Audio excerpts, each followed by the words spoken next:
유쾌한 남자들의 시시콜콜 토크쇼 김프로쇼 지금 시작하겠습니다. 저는 김프로입니다.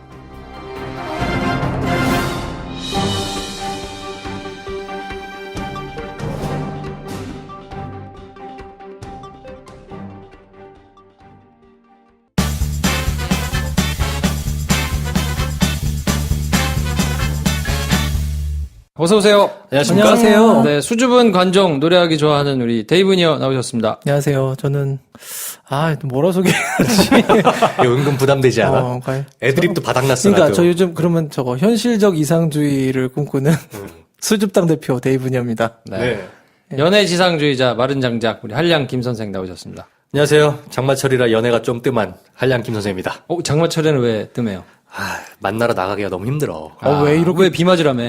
장마일 비 때 오는 얼마 날 좋은데 연애하기가. 음악을 들으면서 그게 말이죠. 원래 알던 사람이랑 비를 맞아야 되는데 쌩 모르던 사람이랑 비 맞으러 가기까지 과정이 있잖아. 그게 힘들어. 아니 차 안에서 이렇게 좋은 음악을 들으면서 드라이브를 하는 그런 느낌 있잖아. 장마에 힘들어. 또 잠깐 세웠는데 비가 막 갑자기 쏟아져. 한 3일 동안 어쩔 비가 거야. 안 오던 날에 그걸 만들어 놓고 비 오는 날에 한 3번째쯤 데이트로 나가야 되는데 되게. 지금 매일 비 3번 오면 해야 안 돼, 되는데. 이게 작업이 안 돼. 아이고. 네, 저는 바이엔슈테판을 사랑하는 영화 만드는 게 꿈인 김프로입니다. 그리고 이번 주 내내 저희와 함께 해주시는 로켓 아가씨, 뭐라고 설명해야 됩니까? 로켓 아가씨. 싱어송라이터 로켓 아가씨입니다. 이야. 그냥 뭐 다른 설명이 필요 없는. 아니 근데 시즌 1에서는 그래도 약간 말하면 뭔가 막 아직 적응을 못했어. 그지? 지금 뭔가 약간 너무 대면 적응을 못하고 뭐야? 있어. 지금 다 어쨌든 뭐 막- 어색해. 어색이지, 그 다. 이번 앨범 몇 곡인가요? 총 10곡이고, 인스트루멘탈 한 곡이 있습니다. 들어보셨나요? 아니, 아직 출시가 아니, 음원이. 멜론에 다 나왔어, 이 사람아. 이렇게 저는- 관심이 없어. 현물 CD만 사랑해요. 멜론 듣지 않아. 아니, 이렇게. 알았어. 택다리 곧 소리 나와, 하고 곧 있어. CD 나와. 예. 그래도 노래 부르는 사람은 나밖에 없잖아. Your voice, your smile. 그리고 빅뉴스가 있어요. 뭐냐면은 우리 로켓 아가씨 음감회를 할 겁니다. 음악 감상회. 음악 감상회 이 자리에서 우리 녹음하는 이 자리에서 음악 감상회는 뭐예요? 그냥 이제 쇼케이스지. 그러니까 발표회, 티켓팅을 네. 하는 그런 게 아니라 정말로 그러니까 로켓 저희 아가씨 음악을 사랑해주시는 음악을 사랑하는 분들. 사람들이 모이는 약간의 작은 음악회 겸 뭐 소소한 파티인 건데 7월 21일 금요일 21일. 네, 21일 금요일 저녁 8시. 야. 8시였어요? 8시는 아직 우리 안 정했어. 아니, 퇴근하고 올라오면 8시였어. 그래요, 그럼. 몇 시로 할까? 8시. 어떻게 신청해요? 이제 아직 신청 페이지 오픈 안 했는데, 저희가 김프로쇼 게시판에 남겨놓겠습니다. 예. 몇 명 제한 있는 거. 저희가 여기 30석이잖아요. 사실 진짜 되게 빠듯한데, 30명 모집합니다. 그래서 선착순으로 하니까 아마 뭐, 로켓 아는 분들도, 친구분들도 많이 오겠지만, 그래도 친구가 음악, 별로 없어, 내가. 그러면 알았어. 로켓가 저기 사귀었던 남자들 다 올 텐데요. 그럼 30명을 부족하지 않나요? 아니, 근데 애들이란 거 같아. 애들이나? 아이고, 자, 저희 시즌2부터 이제 김프로쇼를 들으신 분들은 뭐야, 로켓 아가씨가 뭐야, 이제 모르는 분들이 있거든요. 네네. 그러니까 본인을 소개해주세요. 왜 로켓 아가씨며, 뭐 하는 사람인지. 그거를 제가 음감회 때 설명하려고요. 아니, 지금 해. 그럼 못 듣잖아, 이 사람아. 지금 해. 아니, 왜냐면은 이게, 너무 많아. 알겠어요. 그럼 얘기할게요. 로켓, 다그치지 좀 마, 사람 불러다 놓고. 짜야 돼. 싱어송라이터들은 짜야 돼. 내가 안 짜서 2년 만에 나온 거야, 지금, 음반이. 내가 짰으면 작년에 나왔지. 변함이 없어, 애가. 아주. 사람이 아주. 그 사람은 쉽게 안 변한다는. 그 로켓 아가씨는 로켓으로 해야 꼭 검색을 해서 나오는 거죠. 네이버나 그치, 이런 데는. 로켓으로 하면 안 나와요. 시옷 빼고 캣으로 하면 안 나오는 거죠. 네, 근데 그게 제가 그래서 처음에 이름 정할 때 그거 무슨 뭐 그런 거 찾아봤는데 아직 표준된 게 그때는 확정된 게 없다고 그래서 그냥 그냥 써도 되겠다. 그 나름 사람이 진짜 받들고 있는 사람인 해서 의미를 부여했는데 최근에 뭐 이렇게 음원 릴리즈 돼서 댓글에 그때 또 ICBM 막 맞아. 나 봤어, 이거. 네, 그래서 지금 터지는 시사상식. 지금 시국이 이런데 아이디 봐라, 막 이러면서. 네, 막 막 하시는 분이 그래가지고, 있더라고. 네, 되게 막 화내시는 북에서 가수 분이셔가지고. 활동하시나? 네. 그래서 멜론에서 로켓까지 검색해도 한 두세 번째 로켓 아가씨 나옵니다. 네, 그러니까 여러분 많이 검색해 주시면 연관 검색어에 이렇게 뜨니까. 네. 로켓 시옷 받침 넣어서 로켓 아가씨랍니다. 멜론에서 로켓 아가씨 검색하시고 데이브니어도 검색 좀 해주세요. 자, 그럼 오늘은 하찮은 뉴스농장이니까요. 하찮은 댓글톡으로 소개를 해드리겠습니다. 밥이 민주주의다. 장마철 비 오는 날 집에서 부추 전에 맥주 마시면 그렇다면 날 좋은 날 밖에 앉아서 치킨에 막걸리를 마셔야 한단 말인가? 아, 이게 이럴 일인가? 그래요. 제 지난주에 장마 부추 전에 맥주 했더니 약간 뭐 이게 뉴스가 되겠거니는데 댓글 보면 이게 제일 많아. 사람의 마음은 다 이런 거라니까. 그래, 역시 너 최고야. 그러니까. 개무롱님, 저도 비가 오나 안 오나 노는 날씨는 다 좋습니다. 어머, 이거 제가 한 말씀에 지금 화답하신 겁니까? 그렇죠. 네. 이니리베디히. 문 대통령이 후보 시절에 써준 것만 읽었다고요? 본인이 썼거나 최종 수용을 했을 거란 생각은 안 해보셨나요? 이 김프로야? 네. 옛날에는 후보 시절이 아니고 정치인으로 활동할 때는 유독 이렇게 뭔가를 발표할 때 써가지고 나와서 이렇게 읽으신 경우가 많은데 요즘은 이제 그런 게 없으니까 되게 좋더라고요. 반론이 또 있어요. 백권 부인님, 김프로님, 문재인 대통령이 대통령 되기 전에 써준 것도 제대로 못 읽었던 적이 있었나요? 아니, 읽긴 읽었는데 좀 어색하게 읽었다 이거지. 뭘 그걸 또 이렇게. 언급을 하시려거든 팩트와 주어를 확실히 지적해주면서 언급해주세요. 뭐 하지만 하여튼- 김프로쇼 잘 듣고 있습니다. 뭐 하여튼 어색한 게 좀 있었다. 그건 뭐 어떡하겠어. 어색했는데 내가 보기엔. 끝까지 굽히자. 그러니까 역시 정말. 저 정신력 저거 배워야 됩니다 우리 다. 우리 폴랩님인가요? 폴라프? 네, 아무튼 어느 드라마 보니 검사들을 이 김프로 2%라고 호칭하던데 기자들도 프로라고 호칭하나요? 네, 이거 그죠? 우리 안 합니다. 검사에서 나온 네. 거죠? 근데 사실 네, 기자들은 프로라고 호칭 안 하고요. 프로세큐터 해가지고 검사니까 프로라고들 부르는데 광고 회사 일부가 좀 부르는 데가 있는 것 같고요. 그쵸? 제일기획 뭐 2%, 김프로 이렇게 하죠. 예. 네, 뭐 그냥 근데 김프로는 제가 법조 출입하면서 뭐 불렸던 거라서 쓴 거고요. 써니걸 나인님 아이디가 참 매력 있으시네요. 10위권 안에 있다 떨어진 게 너무 아쉬워요. 저는 편안한 목소리에 적당한 매너 유머가 듣기 너무 좋은데 얇은 듯 깊은 정치 이슈도 너무 좋고 쓰다 보니 좋은 게 너무 많네요. 항상 힘내시고 너무 무리하지 마세요. 목소리가 너무 좋아서 루프탑 시네마에도 간소심당 당원 후기 남깁니다. 예, 루프탑 시네마 가을에도 있습니다. 네, 3번 있으니까 영화들 좋거든요. 많이들 와서 봐주시면 좋겠습니다. 네. 제주찜님, 김프로쇼 고급져요. 잘 듣습니다. 야, 이거 간결하고 너무 좋다. 가치를 아시는 고맙습니다. 약간 고깃집 사장님 같지 않아요? 그러니까 무슨 제주집. 제주 오겹살 뭐 이런 거. 네. 배고프다 갑자기. 흑돼지. 네. 녹바이님과 코코아님께서 유튜브 방송이 불법이었구나 난 몰랐는데 가끔 들었는데 이런 분들이 계신데요. 저희가 다 신고하고 있어요. 또 지원해주신 분들이 많아가지고 신고해서 내려간 것도 있는데 그 중에 또 일부는 뉴스 당장인가요? 연락이 왔어. 뉴스 그러더니 당장? 뉴스 당장이라고 있어요.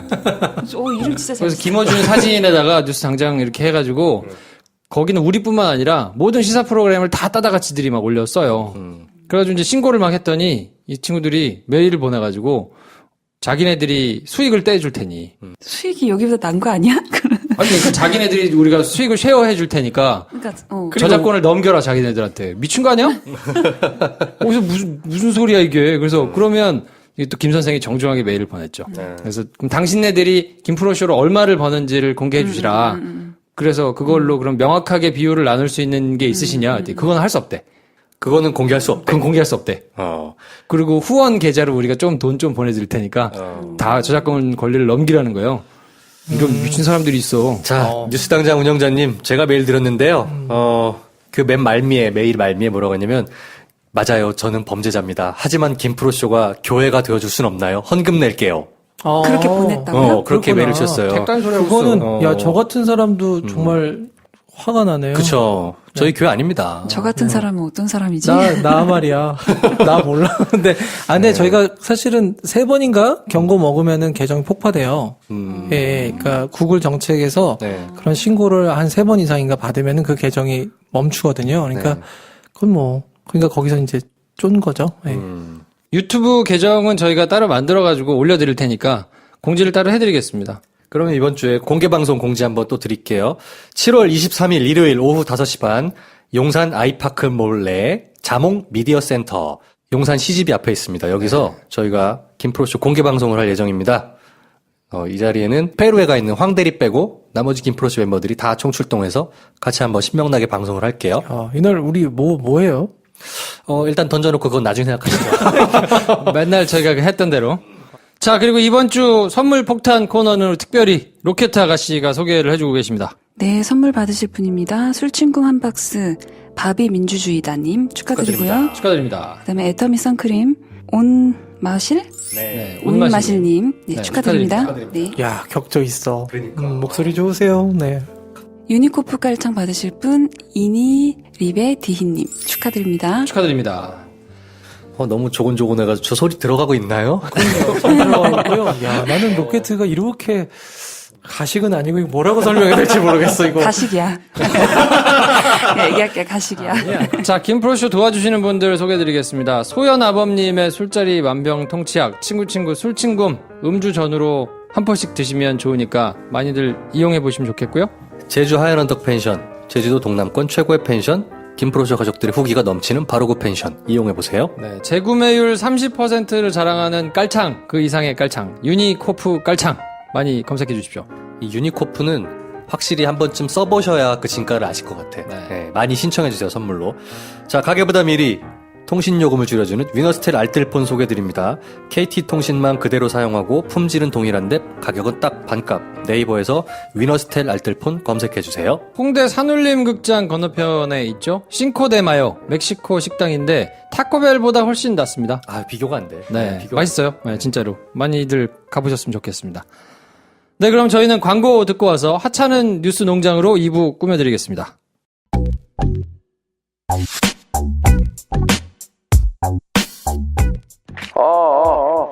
이장이요. 사람 찾쇼. 나가 니번이요. 나. 어디 가쇼? 냉큼 나와요. 다들 뒤돌리게. 김프로쇼 다들 알죠? 올라왔은 게 얼른 봐도 들어요. 끝이요?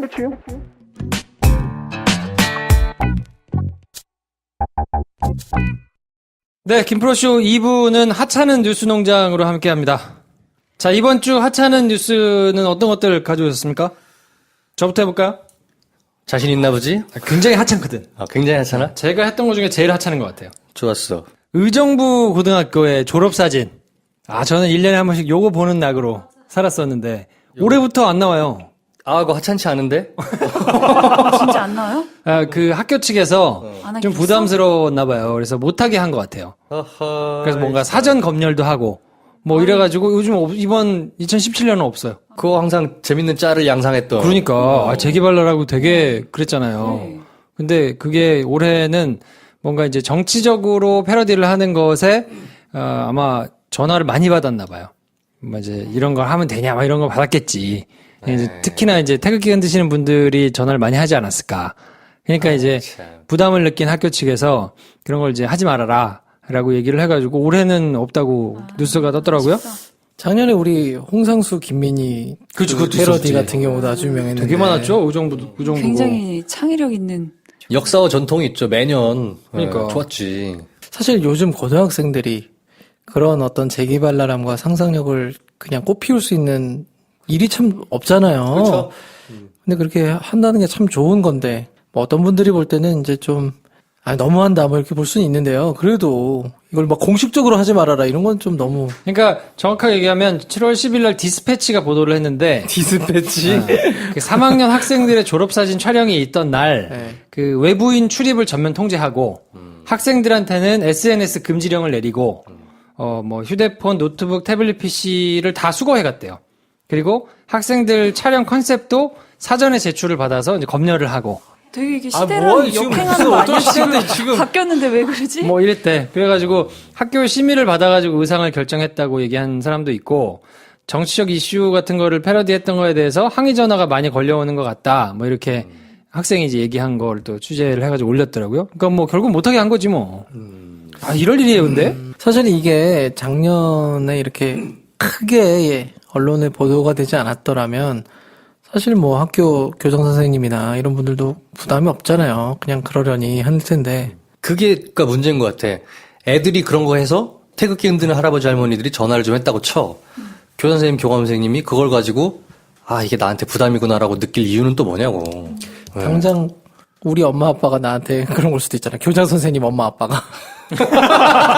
예. 니네 지가 학교 애들이 너 그러더라. 뭐냐? 뭐 이렇게. 2016년 8월에는 문화체육관광부하고 한국문화예술위원회 후원으로 의정부고 졸업사진 100점을 공개하는 전시회를 열기도 했다는데. 올해는 하여튼 좀 볼 수 없을 것 같다고 기사가 떠가지고. 의정부고가 저렇게 된 거에 자극을 받아가지고 다른 많은 고등학교 학생들이 이제 뭔가 새로운 할 수도 있죠. 할 수 있지 않나? 할 수 있지.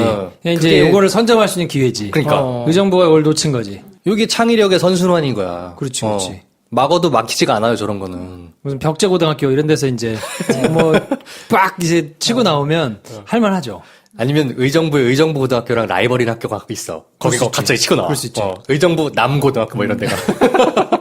잘 키워가지고 의정부 고등학교라는 데가 뭔가 이 문화예술 내지는 이런 재기발랄한 애들이 살아 숨쉬는 이런 전통으로 좀 하면 뭐 몇십 년 이렇게 흘러가면 굉장히 학교 위상에도 되게 크게 도움이 될 것 같은데 만약에 여기서 무슨 유명한 영화 감독, 가수 이런 사람들이 나왔다 쳐봐.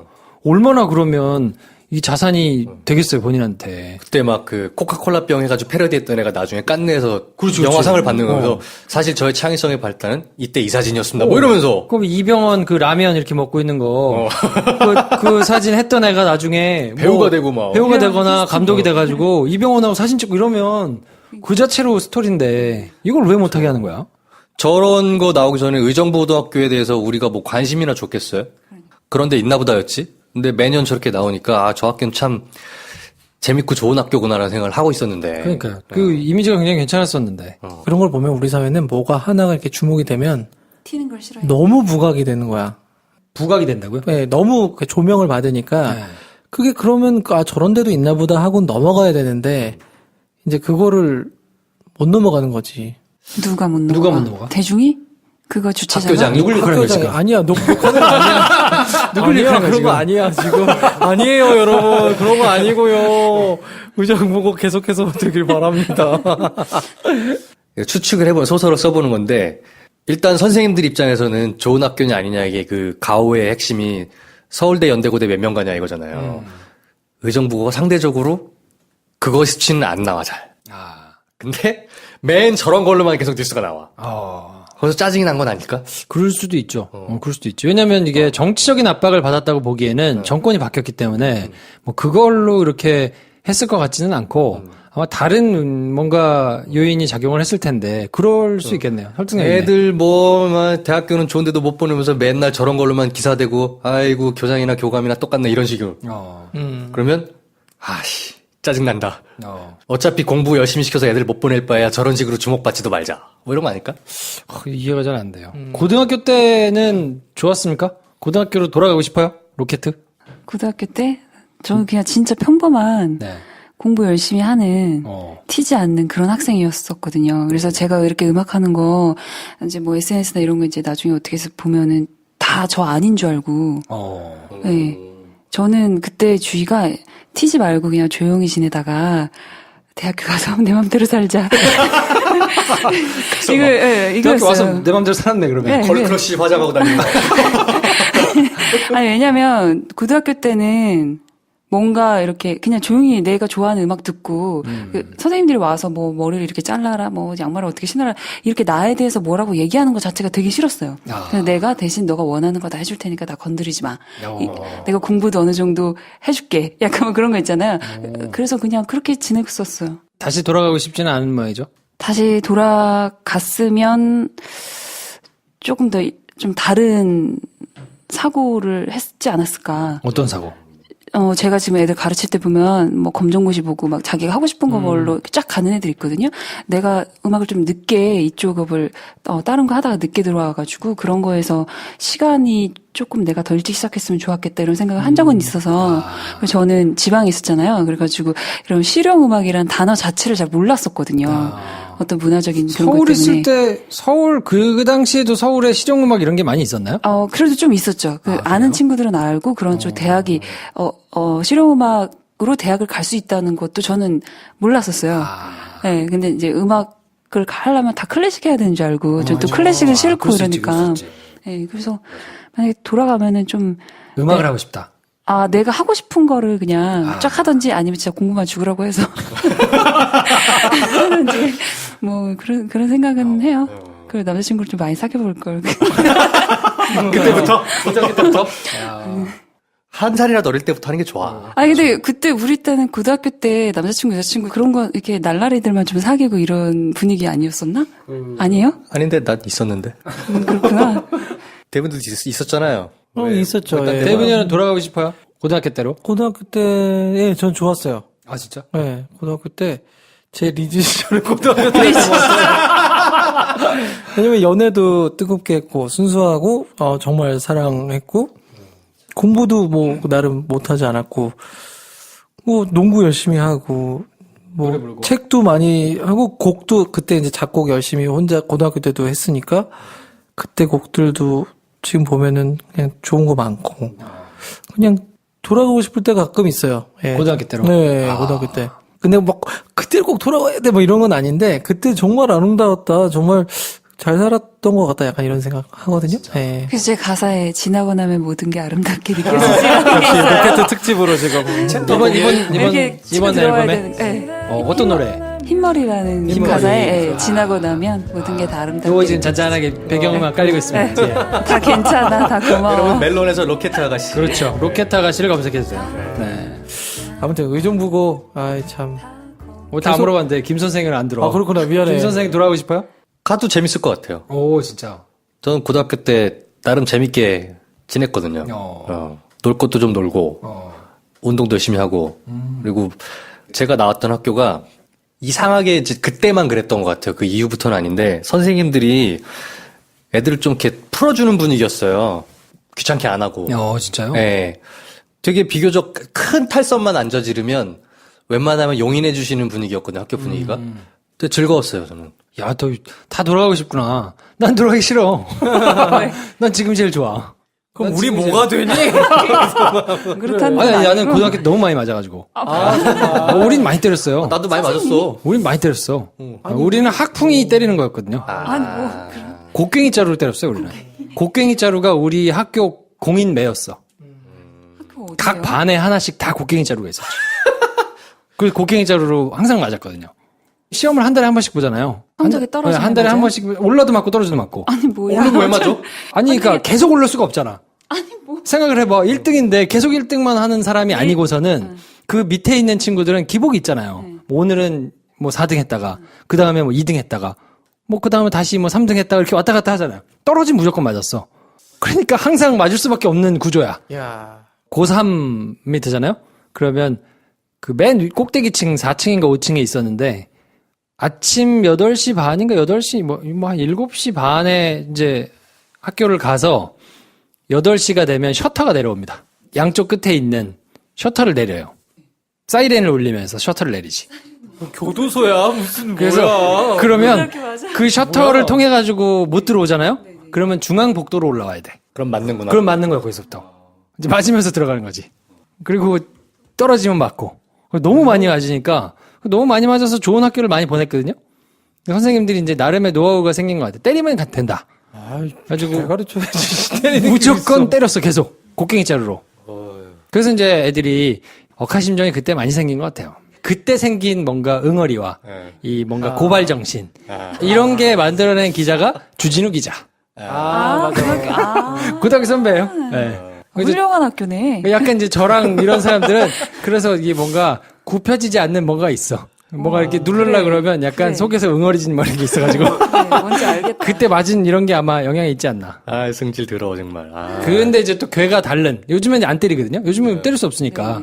그래서 이제 나온 훌륭한 분이 김우빈 씨지. 아, 진짜? 네. 그 친구가 이제 연예인? 유일하게 연예인? 학교에서 유명한. 네. 오, 좋은 학교네. 뭘 좋은 학교야. 갑자기, 뭐야. 남자만 잘생기면 그럼 다 좋은 학교야? 김호빈이 그 인성도 괜찮고. 요즘에 좀 아파가지고. 그러니까. 요즘에 좀 아파가지고. 좀 안타깝죠. 네. 예의도 바르고 그런 걸로 알고 있는데. 뭐 아무튼. 좋은 학교네. 그래서 저는 하여튼 맞았던 기억이 좀 있어가지고 지금 생각하면 아름다운데 그때는 뭐 그렇게 아름답지 않아가지고 어떻게 지냈나 모르겠어요. 네. 그때는 그냥 그래야 되니까 그런 줄 알았어.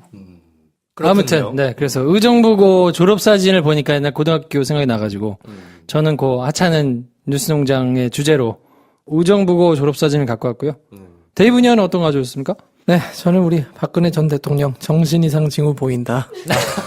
뭐 이런 기사를 제가 그렇지. 좀 벽 가져왔습니다. 보고 뭐 중얼중얼 하신다면서요. 그러니까요, 뭐 벽을 보고 혼자 중얼거린다는 등 뭐 이런 거 있잖아요. 뭐 재판 받는 도중에도 이제 그 대리인 유영하 변호사가 이제 증인으로 나선 그 뭐죠? 그 유진용 전 문화체육부 장관하고 이제 설전 막 벌이는데 갑자기 혼자 피식 막 웃으면서 이를 참지 못하는 막 고개를 숙였다는 등. 그 전에는 이제 뭐 아무 말 안 하고 그냥 이렇게 있는데 막 보다가 혼자 피식거리면서 고개를 푹 숙이고 그리고 재판 도중에 빈 종이에다가 이제 연필로 정체불명의 막 그림을 그렸다 지웠다를 반복하고 그다음에 이제 상태 안 좋은데? 그치 지우개 가루를 손으로 이렇게 모아가지고 물수건으로 손을 닦아내는 장면이 포착됐다는. 허허.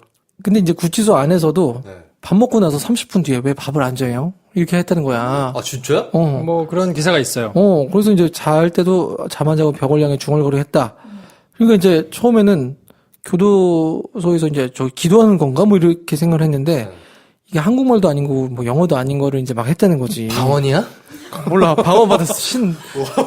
주님이. 근데. 은혜 받았나? 그래가지고 근데 이제 이런 기사가 막 떴어요. 그래가지고 저는 사실 이 기사를 뜨고 나서는 약간 또 저 음모론자잖아. 그러니까 이제 어떤 생각을 했냐면 5035는 인물이 바뀌었다. 바뀌었을 수 있다. 인물이 바뀌었다고 무슨 말이야? 누군가가 수술을 한 다른 사람인데 사람이 바꿔치기 됐을 수도 있다. 아, 저 가짜뉴스 생산자 진짜 어떡하죠? 가짜뉴스 싱어송라이터. 아니 영화화 될 수 있잖아. 그래서 뭐 배우설? 뭔가 이제 재판을 잘 봤던 와중에 어느 날 바뀐 거지. 그러니까 나 혼자 약간 그러니까 나 혼자 이런 상상을 했다는 거지. 아이 프리즌 브레이크네요. 뭐 그러니까 그래서 바뀌었을 수도 있다 이런 생각을 했는데 근데 아니나 다를까 우리가 이제 방금 대화를 하고 있는데 서울 구치소에서 박근혜 전 대통령 건강 이상 없어. 하면서 정신 이상설에 대해서 적극적으로 해명하는 기사가 났어요. 그렇죠. 일요신문에서 보도를 이제 했었는데 뭐 조금 이상하게 볼 수 있는 여지의 기사가 났는데 그거에 대해서 이제 전혀 이상 아니다라고 이제 했겠죠. 그러니까 왜냐하면은 이게 지금 박근혜가 재판을 좀 질질 끌려는 어떤 의도가 있다는 이야기도 있고 건강 때문에 이제 여러 가지 일종의 차질이 있을 수 있는 건데 구치소에서는 정확하게 그런 일 없다. 딱 이렇게 이제 나온 거죠. 근데 만약에 진짜로 약간 정신 이상이 있거나 사람이 맛이 갔다. 그게 사실이다. 로 밝혀지면 후폭풍이 좀 있을 것 같지 않나요? 이거 노인네를 일주일에 4번씩 재판을 하면서 결국 사람을 저렇게 망가뜨리냐라는 그런 동정 여론 아닌 동정 여론이 동정 여론은 분명히 일겠죠. 네. 불쌍하다고 하는 사람들은 이제 있을 텐데 사실은 근데 엄밀히 놓고 보면 재판을 4번씩 하는 게 본인이 그렇게 선택을 한 거라 그 다 증거를 부인해가지고 그러면 다 증인으로 불러라. 그래서 증인들을 세워놓고 증언을 받다 보니까 재판이 길어진 거거든요. 논리적으로는 맞지 근데 않죠. 어차피 뭐 논리적으로 동정하는 게 아니고 그렇죠. 심정적으로 이제 만약 그렇게 건강에 이상이 정말 생겼다 할 때는 그럼요. 그러면 반드시 뭐 그렇게 여론이 생기겠죠. 일긴 하겠죠. 뭐 미약하게나마. 근데 원래 이상한 거였는데 이제서야 뭐 이제서야 어떻게 보면 사람들한테 눈에 띈 언론에도 건가? 그러니까 어떻게 보면 지금 기사에서 있던 거는 우리가 충분히 평소에도 좀 저러지 않았을까라는 생각을 할 수는 있어요. 왜냐하면 온 방에 거울이 붙어 있었다든지 아니면은 뭐 이제 약간 뭐 변기에 대해서 집착을 한다든지 그러니까 여러 가지 우리가 봤을 때 그냥 일반 사람들과는 조금 남다르다라는 거를 충분히 상상할 수는 있으니까요. 예. 너무 하찮나? 아니면 너무 진지한가 이거? 아니요, 뭐 충분히. 예. 딱 적절히 하잖아요. 예. 재판 전략상으로도 뭔가 그냥 계속 쌩쌩하게 가는 것보다는 뭐 이런 거를 이제 흘리다가 먹힐 것 같으면 그런 전략을 쓸 수도 있지 않을까 저는 그런 생각이 들거든요. 뭐 뭔가 다른 거를 주장할 수 있는 게 사실 없잖아요. 법리적으로 싸울 수 있는 것도 아니고. 근데 독방에 갇히면 여러분은 뭐 할 것 같아요? 야, 뭐 하지? 독방이라. 나는 상상만 해도 일단은 행복한 거 아니야, 막? 행복해. 너무 좋아. 막 노래하면서 막. 근데 배꼽을 쓰겠어요. 곡 쓰고 이러면서. 막. 페이스북만 연결돼 있다면 어디든 좋아요. 그런 건 할까? 종봉주 의원처럼 몸짱은 되고 싶어. 약간 그런 건 있어. 그 무슨 올드보이처럼 15년의 감금 5일의 추적 올드보이 그렇게 뭐 운동한다든지 아니면은 뭐 책 보고 글 쓰고 이런 건 하겠지. 아, 독방, 그렇죠. 나는 혼자 있는 게 싫어가지고. 저는 못 견딜 것 같아요. 네. 근데 이제 그거는 물리적으로 내가 원하지 않아도 그렇게 있을 수밖에 없잖아요. 타로케 하지, 그러면. 그러니까 숟가락으로 팔 사람이야, 저 사람은. 숟가락 팔 파야지. 사람이야. 고등학교 때 너무 맞았어. 아, 너무 맞았어. 네, 파야 돼. 억압받는 게 싫어. 근데 우리 앤디 듀프레인 같은 경우는 19년 동안 숟가락으로 그 벽을 팠는데 쇼생크탈 줄. 저는 교도소 내에 어쨌건 독방에만 있진 않고 운동도 하고 밥도 먹고 하잖아요. 네. 작업도 하고. 아니, 기결수부터 작업하지. 그런가? 네. 그 지금은 작업 못해요. 어쨌건 박근혜 대통령도 이제 만약에 선고가 돼서 들어가면 형이 확정되면 네. 그때부터는 이제 본인이 원하면 할 수 있죠. 구치소 생활은 어차피 짧으니까 그렇다 치고 20년 독방 생활이 딱 결정됐어. 20년으로 쇼 본 거예요? 예를 들어 돌아가실 테니까 20년이면 교도소 내에 뭔가 좀 이렇게 운동하면서 이렇게 오가면서 이렇게 대화를 나눌 만한 그런 여성 교도관을 한번 이렇게 또 여성 교도관이야? 거기서도. 우리 또 교감을 나눠야 되니까 네. 삶의 한순간이라도 교감을 해야지. 야, 네. 그럼 정말 그분과는 플라토닉 러브만 하겠네요. 그것도 모른다. 그것도 모른다. 그래? 일사후퇴 때 애들이 그렇게 태어났다. 장진호 전투 때 이렇게 이번에요. 그 피난민들 흥남철수 했잖아, 알잖아. 그 1년 뒤에 애들이 그렇게 태어났어요. 그렇죠. 근데 왜 지금은 지금은 아직 너무 평화로운 거야, 내가. 다급하지가 않아. 아, 참. 그렇지. 뭔가 이 쪼여야 사람은 그렇지. 쪼여야 돼요. 20년 독방인데 찾아야지. 그러니까 나는 저 쪼여야 돼도 왜 저러나 했더니 고등학교 때 형성된 거야. 강박이 있어. 그러니까 고등학교 때 맞으면 된다고 한 거야. 이게 하여튼 아유. 주입식 교육의 폐예요, 여러분. 그러네. 자, 아무튼 그래서 박근혜 전 대통령의 수감 생활과 관련해서 얘기를 해봤고요. 자, 우리 김 선생께서 가져오신 하찮은 뉴스는 어떤 겁니까? G20 기간 동안에 문재인 대통령의 동선. 네, 동선. 눈여겨보신 분들이 없을 것 같아서 한번 보는데, G20은 독일의 함부르크에서 열렸어요. 근데 문재인 대통령은 독일 첫날 간 날에 어디로 갔을까요? 베를린으로 갔습니다. 베를린. 네. 힙한 도시. 거의 클럽이 그렇게 힙하다며? 아, 그게 최근에 이제 파리는 이런 데 좀 지고 거기서 이제 문화예술 하는 사람들이 예, 베를린에서. 한 1, 2년 전부터 이렇게 사주가 형성돼서 가장 힙. 그럼 어떻게 클럽 때문에 우리 이니 클러버. 그건 아니고, 메르켈 총리랑 회담을 하러 먼저 베를린으로 갔대요. 근데 이상한 거야. 생각해봐. 어차피 함부르크도 독일이고, 가면 메르켈 총리는 있는 거거든요? 근데 왜 굳이 베를린으로 갔을까? 메르켈 총리가 베를린으로 문 대통령을 꼭 초대하고 싶다고 해서 베를린으로 먼저 동선을 잡은 거래요. 함부르크 G20 회담 장소에서도 만날 수 있었지만, 문재인이라는 사람을 나는 우리나라의 수도에서 꼭 만나고 싶다. 라고 해서 먼저 베를린에 가서 회담을 하시고, 그리고 나서 함부르크로 이동을 한 거예요. 그러니까 5일날 베를린 갔다가 6일날 함부르크 이동을 한 거거든요. 그 유명한 그 영상 있잖아요. 회담 마치고 메르켈 총리랑 같이 가는데 저쪽 에서 사람들이 막 교민들이 흔드니까 가가지고 인사해주고, 근데 이제 메르켈 총리가 문재인 대통령은 그냥 잠깐 계셔라, 나 갔다 오겠다 그랬더니 아니다, 나도 따라가겠다고선 그 펜스까지 쭉 따라온 거래요. 근데 그쵸. 그런 일이 메르켈 총리가 단 한 번도 없었다는 거지. 그치. 네. 그래서 왜 그러셨냐? 그러니까 자기네 독일에서는 정치인한테 이렇게 환호성을 보내고 이런 거를 본 적이 없다. 너무너무 신기한 장면이고 해서 저 사람들이 어떤 태도, 어떤 표정을 하고 있는지 보고 싶었다는 거지. 근데 나중에 보니까 너무너무 진심 어린 표정인 거야. 메르켈 총리도 같이 막 악수하고 했잖아요, 펜스에서. 이제 근데 메르켈 총리가 문재인 대통령을 베를린으로 오시라고 하면서 처음엔 우리나라 외교부에서도 아니 그냥 함부르크에서 뵈면 안 되냐. 왜냐하면 의전이라는 게 그렇잖아요. 이 도시를 이동하면은 일이 따블로 늘어나는 그렇죠. 거야. 굉장히 일이 엄청 많아지죠. 일이 많아지는 거잖아요. 뭐 경호부터 시작해서 주무시는 것까지 하니까 그냥 함부르크로 딱 가면 세팅이 되는데 굳이 그랬던 이유가 메르켈 총리가 자기가 모든 7월 5일날 일정을 다 클리어해놓고 기다릴 테니까 무조건 베를린으로 오시라 했던 거예요. 거기에 대해서 이제 뉴스공장에서도 최종원 교수가 해석을 했는데 메르켈 총리라는 사람이 문재인 대통령이라는 사람 개인에 대해서 궁금했지만 사실은 그거의 호감의 근원은 뭐냐면 촛불혁명을 통해서 탄생한 대통령이 누군지 보고 싶다는 거였다는 거지. 그래서 실제는 대한민국이란 나라에서 벌어졌던 그 너무나 훌륭한 민주주의의 결과물에 대한 리스펙이 있었던 거예요.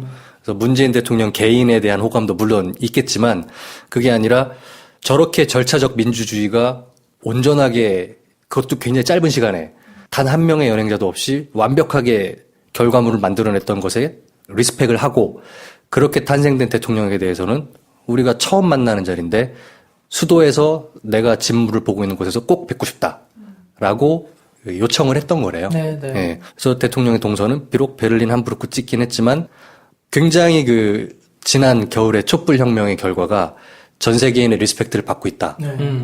이거 옛날에는 박근혜가 해외 어디 나간다고 하면은 막 불안하고 창피하고 막 정말 무슨 실수를 어떻게 할지 몰라가지고 정말 내 마음이 조마조마했는데 지금은 막 너무 자랑스럽고 또 외모 잘생긴 대통령도 7위예요 지금.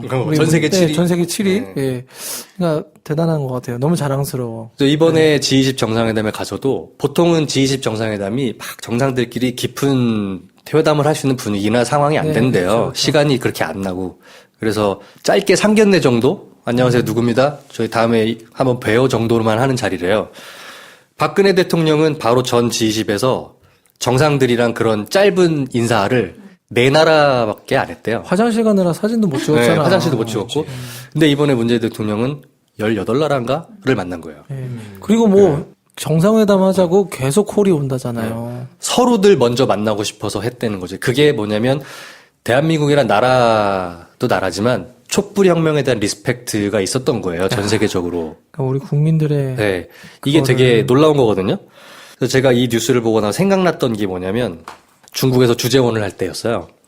그때 이제 뭐 대장금이니 뭐니 뭐 한류가 대중문화적으로 꽤 이제 중국에서도 자리를 잡은 지가 좀 됐었을 때예요. 일반적으로 한류 생각하면 중국 내 한류 생각하면 뭐가 떠올라요, 김프로는? 중국 내 한류, 뭐 아이돌이나 이영애 씨나 뭐 대부분은 뭐 떠오르세요? 빨리 말해 뭐야. 아니 뭐 떠오르는 걸 얘기해 보세요. 없어요. 드라마. 아 드라마. 그렇죠. 예. 진짜 한류는 제가 경험했던 건 뭐냐면 민주주의 그 자체였어요. 아 정말. 네. 그때 저랑 이제 친했던 중국의 이제 북경대 교수하는 친구나 뭐 신문사 주필이었던 친구나 이런 사람들이랑 이렇게 술 마시면 실제로 얘기하면 자기는 니네 나라의 이영애나 이런 거에 대해서 별로 흥미 없다. 솔직히 말하면. 그거는 그냥 10대 어린애들이 좋아하는 거지. 근데 정작 자기들이 정말 놀랐다고 생각하는 거는 민주주의 제도 그리고 그 성숙해가는 과정이 내가 생각할 땐 진짜 한류다라는 얘기를 했었어요. 야, 청취자 여러분 지금 우리 김 선생은 이걸 다 중국어로 한 겁니다. 네, 그렇죠. 왜냐하면 제가 있을 때가 이제 노무현 대통령 계실 때였고 그 전에 김대중 대통령, 노무현 대통령이 쭉 이어지면서 정권 교체가 평화롭게 되는 걸 본 거잖아요. 그리고 전직 대통령들 전두환, 노태우를 사형으로 딱 선고를 내리는 거 그게 굉장히 쇼킹한 거예요. 중국 사람들 입장에서는. 자기들은 천안문 사태 때가 한번 있긴 했지만 결과적으로 정권을 뒤집어 보지 못했거든요. 그 이후로는 일반 민중들이 투표를 해서 리더를 뽑는다 이런 일은 없는 거예요. 중국에서는. 없어. 그러니까 따지고 보면 아시아에서 민주주의를 그렇게 하는 나라가 거의 없어요. 그렇죠. 맞아요. 우리나라밖에. 예. 일본도 자민당 독주였단 말이야. 지금도 자민당 내에서 개파끼리 정권을 교체해가고 있고 잘 사는 나라 같은 뭐 싱가폴 아니에요. 굉장한 독재국이죠. 민주주의 자체를 굉장히 이렇게 제대로 하는 나라가 우리나라밖에 없어요. 아시아에. 대만 정도. 대만 정도? 예. 한국은 민주주의를 시작한 지 얼마 안 되는 나라잖아요. 6.25 전쟁이 끝난 뒤로부터 5, 60년 정도인데 엄청 못 살던 나라인데 경제적으로도 잘 살면서 사실은 그 안에서 민주주의 제도 자체도 성숙해가는 것. 민중이 무언가 정치 제도를 개혁해 나가고 나라를 스스로 개혁해 나가는 것에 대해서 중국 사람들은 굉장히 놀라워하고 그거 자체가 대단한 리스펙이었어요. 야, 김 선생 멋있다. 정말. 내가 멋있는 게 아니지. 나 너를 리스펙해. 왠지 절벽에서 밀어버리고 싶어 이런 느낌인데. 네. 그래서 그렇게 민주주의 제도 자체로 존경받던 나라가 우리나라였는데 지난 10년 동안은 굉장히 후퇴했잖아요. 네. 그 10년의 마무리를 짓는 촛불혁명으로 인해서 우리나라의 민주주의는 전 세계적으로 한 번 더 굉장한 존경을 받고 있고 네네. 그 상징으로서의 문재인이라는 인물이 세계적으로도 존경받는 리더가 될 수 있는 거죠. 그러니까 그분이 전 세계 무대에서 저렇게 멋있게 데뷔를 할 수 있었던 거는 지난 겨울에 우리 광화문에 촛불이 있었기 때문이다. 네. 그렇죠. 아, 그리고 저는 네. 움직임 하나하나 그리고 갈 때마다 쓰는 어떤 단어와 상징들이 네. 너무 멋있어요. 예를 들어 김정숙 여사가 우리 윤희상 그 뭐 동백나무를 이제 그 통영에서 이제 한 이런 거는 그러니까 사실 그림 언어를 쓰는 거거든요. 사람들로 하여금 상상을 갖게 하고 그 상징물과 그 언어들에 결부된 역사와 이야기들을 쭉 끌어오게 하는 거거든. 그러면서 사람들이 거기와 관련된 것들로 인해서 치유를 받게 하고 이런 게 다 기념사나 어떤 뭐 이번에도 갔을 때 그 참여한 사람들 뒤에 뭐 같이 움직이는 사람들 이런 그런 것들 하나하나를 너무 잘하는 거야. 그러니까 이게 지금 기획단에서도 너무 그게 대단하다고 저는 생각이 들고, 또 그걸 문재인 대통령도 분명히 아이디어가 분명히 그로부터 나올 거 아니에요. 그러니까 저는 그게 너무너무 멋있어요. 정말. 미국 방문했을 때는 장진호 전투 그 기념비를 방문했던 게 되게 드라마틱하고 좋았던 인상을 받았잖아요. 그쵸. 미국 사람들도 거기에 대해서 굉장히 열광을 했고, 이게 딱 그런 거잖아. 라이언 일병 구하기 스토리 같은 거잖아요. 얼마나 좋아해. 막. 그래서 굉장히 칭찬을 받았고, 우리도 보는 사람들로서 되게 뿌듯했잖아요. 아, 저거 누가 기획했을까. 문재인 정부에는 정말 좋은 선수가 있나 봐. 이런 얘기를 했잖아요.